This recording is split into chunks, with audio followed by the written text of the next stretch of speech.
Okay, so the next major social structure theory is strain theory.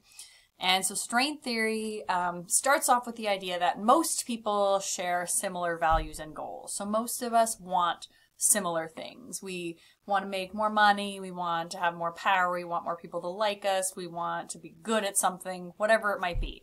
We have similar values and goals, even if the content of those values and goals is vastly different, where one person wants to excel at, I don't know, like computer stuff, and then somebody else wants to excel in like a sport. It's completely different, but overall the values and goals are the same, where it's about success and what that means and things like that. So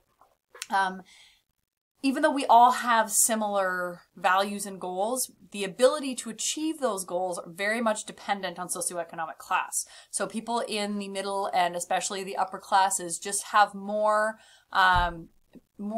advantages and more opportunities to do things like succeed in a career, or to meet the right people, or to make money. So very much dependent on what class you're in. So what happens then is the poor become envious and mistrustful of the rich, which then leads to aggression and violence. And it doesn't necessarily mean they go out and hurt rich people, but sometimes that just equates to sort of aggression and violence against each other more than anything else. And but it's all this underlying frustration that results from this idea of wanting something that you basically can't have, and that other people get to have and you don't get to have it because of, by virtue of the class that you are born into or that you find yourself in. So strain then is about that frustration that happens when people can't do the things they want to do. So, and someone's ability to cope with strain is very much related to likelihood of crime. So if someone has an explosive temper, or is overly sensitive or emotional, or has a really low tolerance for adversity, or really bad problem solving, let's say, they're more crime prone because they'll be less able to cope with strain, because everybody experiences strain of some kind. It just varies as to how much it is and how we deal with it. So, and then stress may also affect the genders differently, where males turn their aggression outward, they blame other people. Females tend to turn that aggression inward, they blame themselves, which also plays into why we see sort of people experiencing similar strains but responding very differently. So anomie is one type of theory that falls under the strain kind of umbrella. And basically, when anomie means societal chaos, essentially. Rules of behavior have broken down, so sort of the values, the customs, the norms, the rules that guide our behavior have suddenly, they don't apply. And so this was a concept that was introduced by Durkheim, and so basically this idea of when we don't have norms, we have this anomie happen, and it'd be like, you know, I'm working the way I always worked, and suddenly I'm not getting paid the same, or you know, I put in this time and effort, and nobody cares about my education anymore, or nobody wants an education, that's not important anymore, and so like something like that, where you're following the rules that you're supposed to be following, and the results are not what they're supposed to be. That causes this societal chaos. And the norms are then just, they don't apply anymore. And a very good example of this was when the stock market crashed, and you had all the people in sort of jumping out of windows and all that. It was because they did what they were supposed to do. They followed the rules, and yet they still lost all their money. So it's chaos. They don't know what to do. And so, so that would be a case of anomie. And so Durkheim expressed anomie as this idea of, well, when you don't have norms and they're not in place properly, then it results in anomie. And then Robert Merton came along, and he said, he took it a little different spin, and he said, well, actually you get anomie or strain if you have these norms in place, but you can't, as a person, you can't keep up to them. And so if you have these people who can't keep up to the expectations and the norms of society, then they feel strain and anomie, and then they as a group are more likely to commit crime. So Merton's theory of anomie then is based on that this idea of the goals outweigh your legitimate means of obtaining them. And so there he is. There's Robert Merton for you. And so he said that basically you have these two cultural elements that interact to produce an anomic condition. You have these culturally defined goals and the socially approved means of obtaining them. And when your goals outweigh your means, you experience strain. And so then when you experience strain, which we all do, there are various ways we adapt to that. And so the social adaptations then that Merton talked about as possible responses to strain. There's conformity, innovation, ritualism, retreatism, and rebellion. And there's just another picture of Robert Merton for you. That one's for the ladies. Merton's social adaptations then, this is basically what his theory looks like. And so you have your 5 different adaptations. So, and then you can see you have your cultural goals along the side here, your institutionalized means along the top. So when we look here, then goals are things like, the most common would be monetary goals, but also educational goals, athletic goals, social goals. There's a whole lot of things that sort of as a society that we can agree on, that at least that we want. So, and sort of the means of going about them are sort of how you get those things. So, you know, you work hard to make money, you go to school to get a better job and to learn stuff that's going to be useful to you. You train really hard every day if you want to be an athlete. You have to go and talk to people and mingle with people to become social. So there's kind of ways to do things, and they're kind of the rules of society. So conformity then is the most common and the non-criminal way of dealing with strain. So you embrace the goals and you have some kind of means to obtain them. So you desire wealth and success, and so you're accepting the cultural goals, and you're using education and a high-paying job to get them. So while it's not going to be perfect, in general, that's kind of what you're working towards. You accept the goals, you accept the means of obtaining those goals, and you keep plugging away at that. So that's kind of the most common. And then innovation is over here. So this is where you accept the goals, but you reject the means. So this means that you want what everybody else wants, and you want to make money, and you want to be the sports star or whatever. And but you either reject the means, or you are incapable of attaining things the way you're supposed to. And so you have to use other means to obtain material success. So you have to steal, sell drugs, extort, embezzle, prostitute yourself, anything like that. And so the innovator is most closely associated with crime.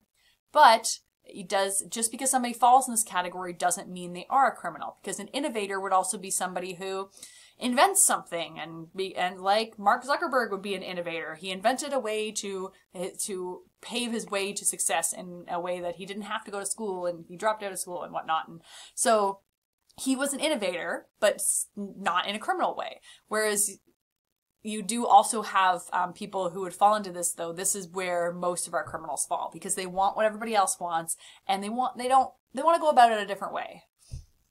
And then you have ritualism, which is where you reject the goals.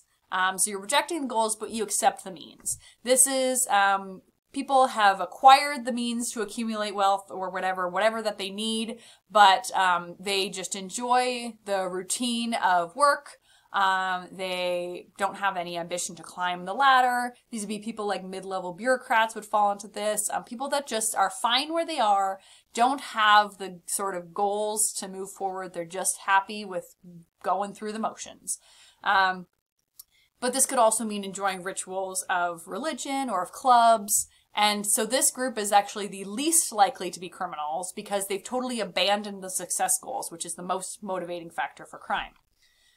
And then you have your retreatists, and your retreatists reject the goals and they reject the means.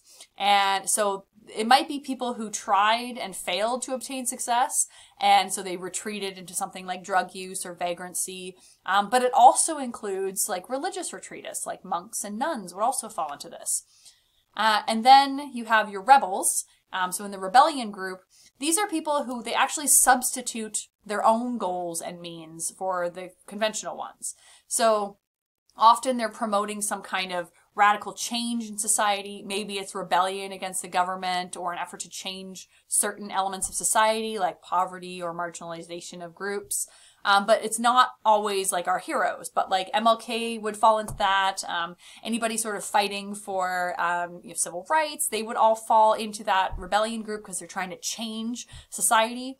But it's not always our heroes like that, because also like leaders of white supremacy groups would also fall into this category because they're also trying to change society in a way that they want. So it's a little bit it can sort of be either or, just like any of these can involve different types of people. But this is kind of how Merton saw this, as ways that you can adapt to strain. And so then institutional anomie theory was Mesner and Rosenfeld. So this is another theory of strain or anomie. And their book was This Crime in the American Dream, because they saw sort of at the heart of strain this idea of the American dream. And the American dream is to accumulate material success, but to do it by yourself through individual competition. And so anomie then is this, you have this desire to succeed at any cost, and then it drives people apart. It weakens that sense of community. So in this case, anomie is kind of this, it's still this like societal chaos where people are not following rules and stuff, but it's because it all comes back to this drive to succeed, and that you have to succeed at all costs. And so I'm going to do what I have to do. I'm going to step on whoever I have to step on to get ahead. And so then that's going to weaken the community. And so in particular, this ties into the American dream because capitalism promotes this intense pressure for economic success. It's this, the capitalist system in America very much encourages innovation in pursuit of monetary rewards. And that's kind of what drives the entire system. So then this dominance of economic concerns, this then weakens informal social control. So it weakens the things like family and church and school. They're seen as not as important, and you can't use success in those areas as a measure of real success. And so they're secondary. So in this kind of society, then work comes before family. So because you can say, oh, I raised a wonderful family and they were always provided for, and people will say, yeah, great, but what's your job? How much money do you make? And that's kind of how that kind of anomie can pull communities apart and cause more crime to happen. And then we have the general strain theory. And this is Robert Agnew's theory. And this is more bringing it back to an individual level. And so people who feel stress and strain in general are just more likely to commit crimes.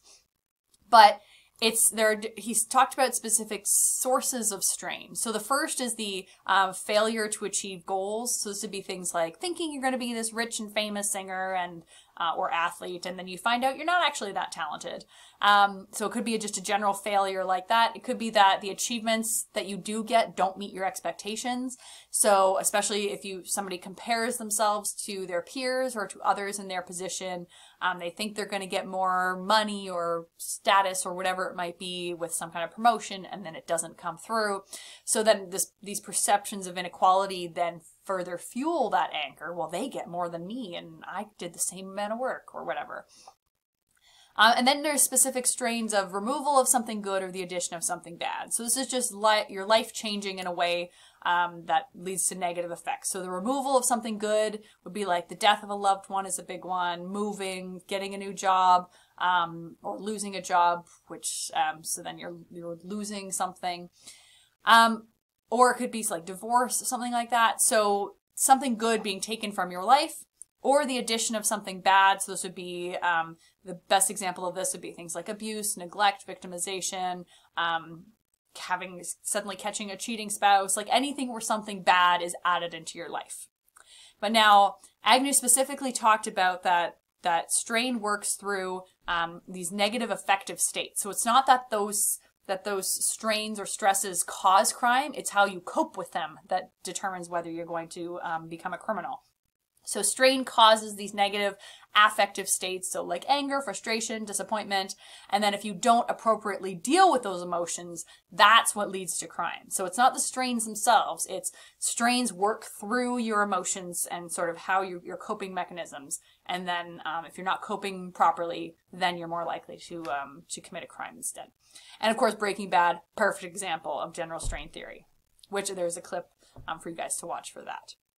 And that's strain theory.